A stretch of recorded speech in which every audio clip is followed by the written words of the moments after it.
Ya, makasih. Assalamualaikum warahmatullahi wabarakatuh. Waalaikumsalam. Oh, Ya, Pak Sundoyo, selamat pagi menjelang siang. Saya Iwan Effendi. Pak Sundoyo sehat, Pak? Halo, Ya, alhamdulillah sehat Pak Iwan. Ya Pak Iwan. alhamdulillah. Makasih Pak Sundoyo. Saya dari tadi menyimak para teman sejawat seprofesi dari tenaga medis ya, dokteran. Izin, izin dulu nih Pak Sundoyo.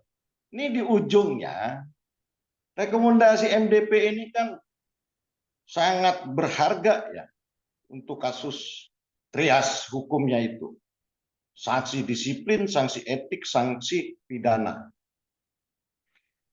Nah, regulasi Undang-Undang 17 ini kan lembaga ad hoc ya. Lembaga regulasi seperti MA, MK, OJK, PPATK, BNN semua.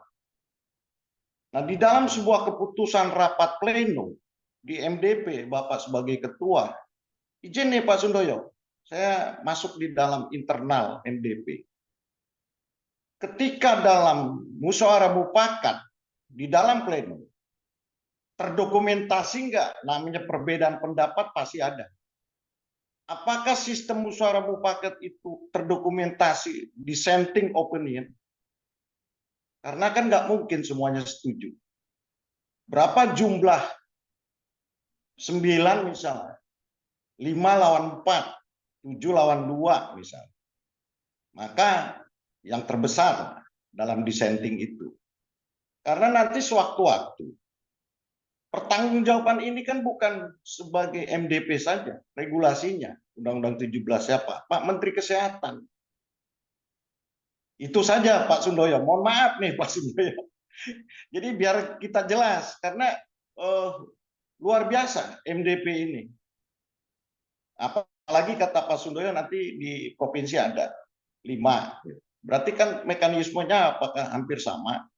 Karena semua harus konsiderannya tetap ke MDP pusat. Terima kasih Pak Sundoyo, terima kasih host yang sudah menerima saya. Makasih. terima kasih, Iwan. Satu lagi yang dari Yang kedua adalah dari Mas Iwan. Kami memang saat ini menyepakati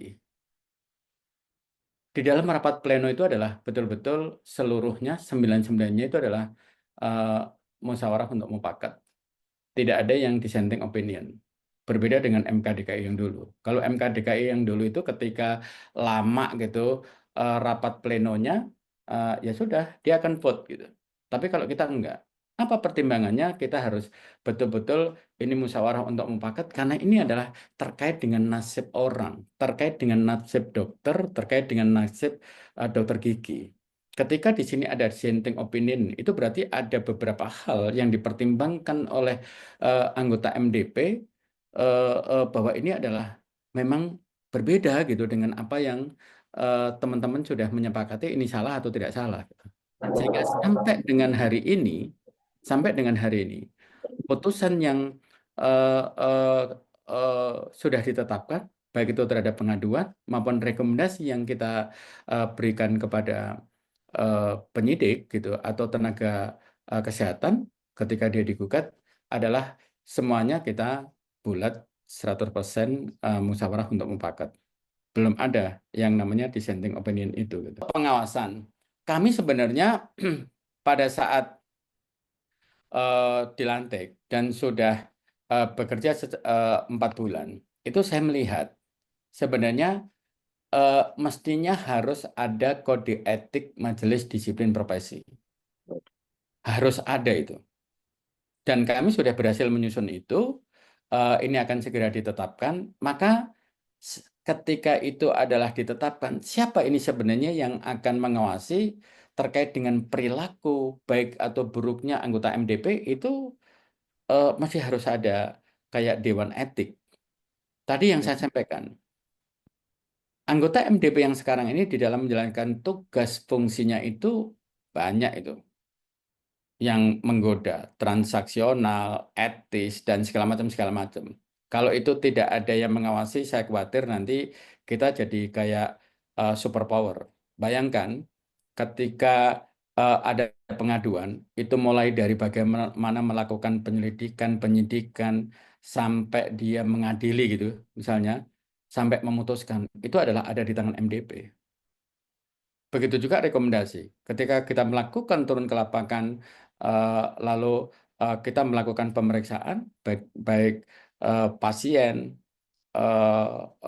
dokternya, ahlinya, itu juga punya potensi untuk untuk penyalahgunaan wewenang dan tidak etis. Nah, kami sudah berhasil menyusun, mudah-mudahan sebentar lagi kode etik untuk majelis disiplin itu bisa keluar, dan nanti otomatis juga akan ada dewas yang akan menilai baik buruknya perilaku dari majelis disiplin itu, gitu. Ini sudah kita susun. Mudah-mudahan dalam waktu yang tidak terlalu lama ini bisa kita segera tetapkan. Terima kasih, Mas Sari.